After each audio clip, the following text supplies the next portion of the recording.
បាទជំរាបសួរបងប្អូនទាំងអស់គ្នាថ្ងៃនេះខ្ញុំនឹងមានវីដេអូមួយទៀតហើយដែលចង់បង្ហាញអំពីវិធីចែកលេខ3ខ្ទង់បាទអញ្ចឹងដើម្បីចង់ដឹងថាតើការចែកលេខ3ខ្ទង់នឹងគេ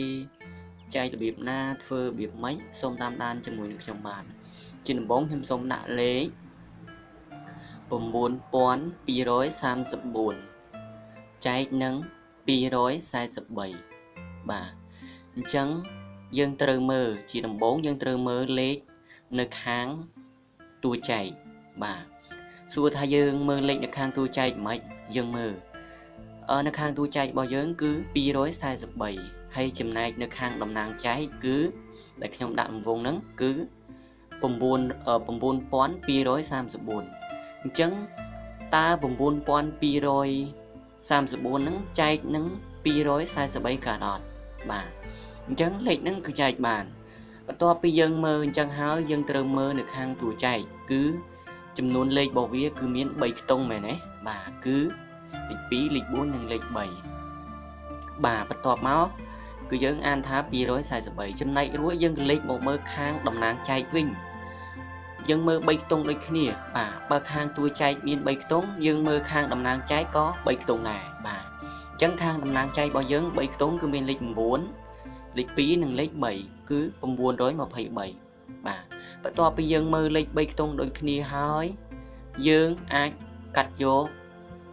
កាត់ក្បៀសបានហើយមានន័យថាយើងត្រូវកាត់យក3ខ្ទង់ពីព្រោះលេខខាង3ខ្ទង់ណាគឺវាធំជាងខាងតួចែកហើយយើងអាចកាត់យកខ្ទង់វាបានអញ្ចឹងយើងសូមកាត់3ខ្ទង់បន្ទាប់មកយើងត្រូវមើលសួរថាកាត់រួចយើងមើលមកទៀតបាទអញ្ចឹងយើងត្រូវមើលលេខមួយខ្ទង់នេះនៅខាងតួចែកគឺលេខ2នៅពីមុខណាដែលខ្ញុំដាក់រង្វង់ហ្នឹងគឺលេខ2យើងយកមកមើលជាមួយនឹងខាងតំណាងចែកមើលនៅលេខខាងក្បាលខាងតំណាងចែកគឺជាលេខ9ដែលខ្ញុំដាក់រង្វង់ដែរហ្នឹងគឺជាលេខ9អ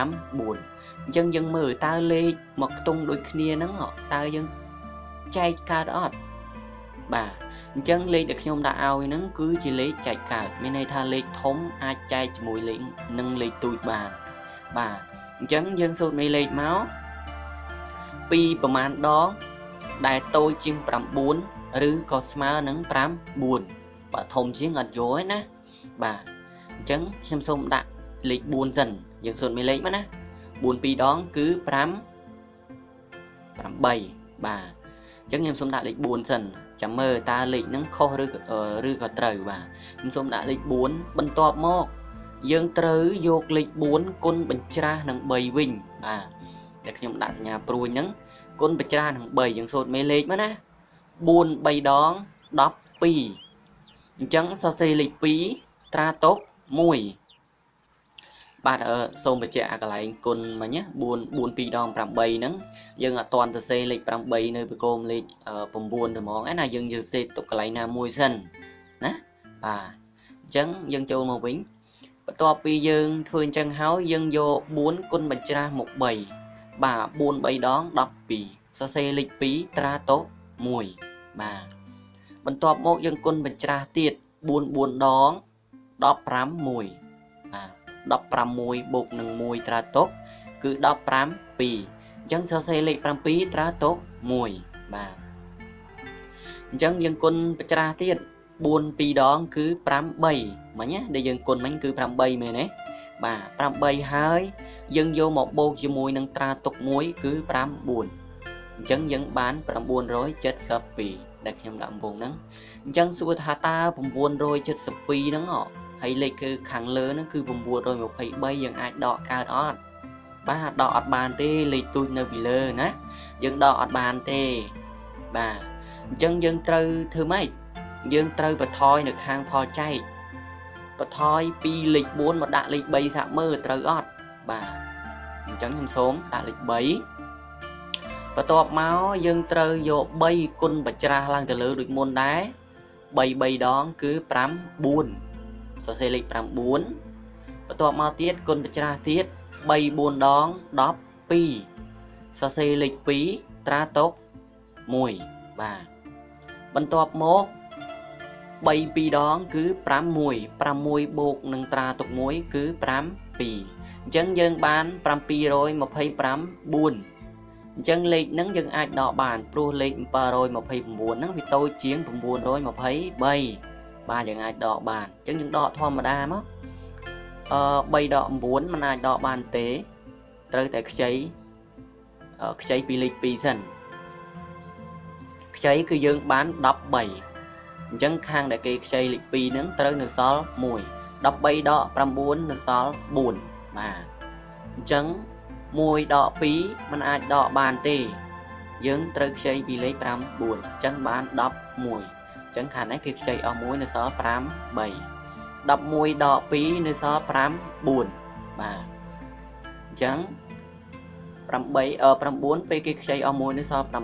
pram 7 đọ pram pí nơi xó mùi chẳng cứ sma nâng mà rối cái sớp buồn bà sma nâng mà rối cái sớp buồn và tọa mau xua thà dân thương mạch tiết ba lệ khang đầm nàng chạy những mà đối cả sự buồn lệ khang tôi chạy vì đối xe sớp 7 tao dân chạy cả đó ba chạy ọt bàn thế ná lệ tôi mà na chạy lệ thom bàn thế bà sân thì dân vô từ trái bà sân thì dân miền lưới co lùi dân tách chạy khi trán có ọt cả đài và dân dân trứ rô lệ mô bì nà đã đầm bấy oi bị thom chiêng lệ vì đối xe sớp 7 chẳng dân ọt miên vô lịch mò bì nà đạ tê tịch lư không giấy tha rô lịch tự đạ lịch buồn lịch bật lịch ấy máu ọt ấy ná dân mơ lịch nơi khang ở đầm nang chay bao dân gọi lịch buồn đây nơi chật lịch bầy nâng dân đùm lẹ cho một crowd ở sma nâng mà rối khá sớp buồn dân tùm lẹ cho máu cứ vì lên khai tư chia mà rối khá sớp buồn đi ơi kì an tham mà pon tùm buồn rối xá sớp buồn bạn chẳng cứ bị thông chiến pi đối sai sắp bay chẳng dân ai chạy bản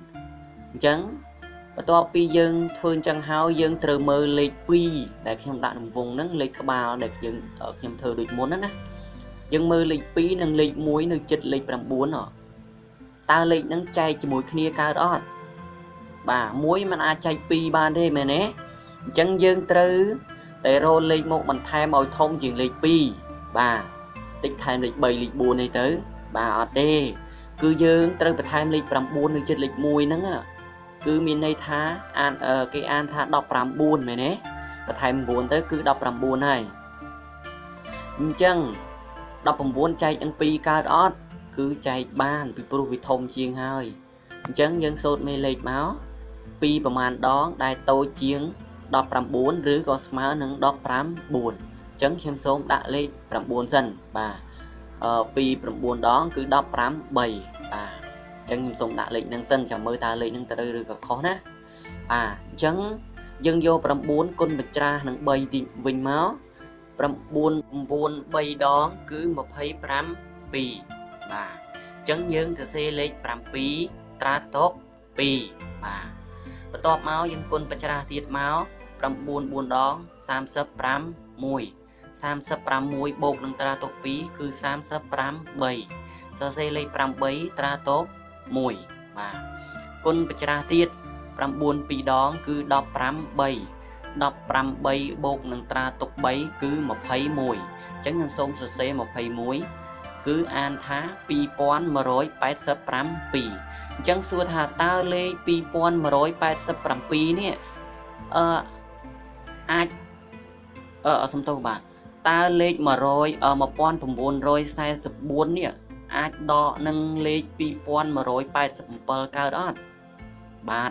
đo ọt bàn tê lệch tôi nơi bị lơ nè dân dân trời thừa mấy dân trời tay bằng thoi nè khang phò chay bà bằng thoi lệch 4 mà đã lệch 7 vinh chẳng mơ ta lệch trời được khó bà chẳng dân quân bạch ra máu thoi lệch 7 máu thoi lệch 4 đã lệch 7 máu dân quân bạch ra 8 đón cứ 24 rồi xe lịch 4 ra tốt pi và chẳng dân quân bạch ra tiết máu 4 đón 30 pi bột nâng pi sma nâng 34 so xe lịch 4 ra tốt 7 và tọa máu quân bạch ra tiết 8 pi đón cứ 15 mùi 15 bột nâng 3 bột nâng tra tốt 3 cứ 15 4 បាទសរសេរលេខ15 អញ្ចឹងយើងអានថា1944 អញ្ចឹងសួរថាតើ1944ដកនឹង1944កើតទេបាទអាចដកបានគឺស្មើនឹង0យើងមិនបាច់ដកមកខ្ទង់ទេពីព្រោះលេខអញ្ចឹងដាក់0ហ្មងទៅ1900ដក1944ដក1944ស្មើ0ហ្មងបាទអញ្ចឹងសំណល់របស់វាគឺនៅសល់0បាទលេខការចែកលេខ3ខ្ទង់គឺមានតែប៉ុណ្្នឹងឯងបាទហើយខ្ញុំសូមមិនធ្វើការបង្ហាញពីវិធីបញ្ជាក់លេខចែក3ខ្ទង់ទេបាទបើចង់អញ្ចឹងបើចង់ឲ្យខ្ញុំចែកធ្វើប្រមាណវិធីបញ្ជាក់លេខចែកសូម comment នៅខាងក្រោមទៅបាទសូម comment ដាក់ថាជួយបញ្ជាក់លេខចែក3ខ្ទង់ផងប៉ុន្តែពីព្រោះអីការបញ្ជាក់លេខចែកហ្នឹងគឺខ្ញុំប្រាប់ឲ្យហើយនៅក្នុង channel របស់ខ្ញុំគឺមានលេខចែកបញ្ជាក់លេខចែក1ខ្ទង់2ខ្ទង់ហើយបញ្ជាក់លេខចែក3ខ្ទង់4ខ្ទង់ក៏ដូចតែគ្នាទេឲ្យតែបងប្អូនព្យាយាមមើលនៅក្នុង channel របស់ខ្ញុំបាទ channel Dimong Comedy and New ហ្នឹងបាទមើលទៅយើងចុចចូលមើលទៅគឺមានវិធីបញ្ជាក់លេខចែកហើយអញ្ចឹងមើលទៅអាចចេះបងប្អូនណាបាទអញ្ចឹងអរគុណបងប្អូនដែលបានទេសនាវីដេអូនេះតាំងពីដើមរហូតមកដល់ចប់បាទអញ្ចឹងខ្ញុំគ្មានអ្វីក្រៅពីពាក្យជូនពរឲ្យបងប្អូនទាំងអស់បាទរកស៊ីមានបានហើយមានសុខភាពល្អតែប៉ុណ្្នឹងឯងបាទកុំភ្លេចបងប្អូនដែលបានមើលវីដេអូនេះហើយជួយ Subscribe Like Share ដើម្បីជាការផ្ដល់កម្លាំងចិត្តឲ្យខ្ញុំបានផងបាទសូមអរគុណនិងសូមជម្រាបលា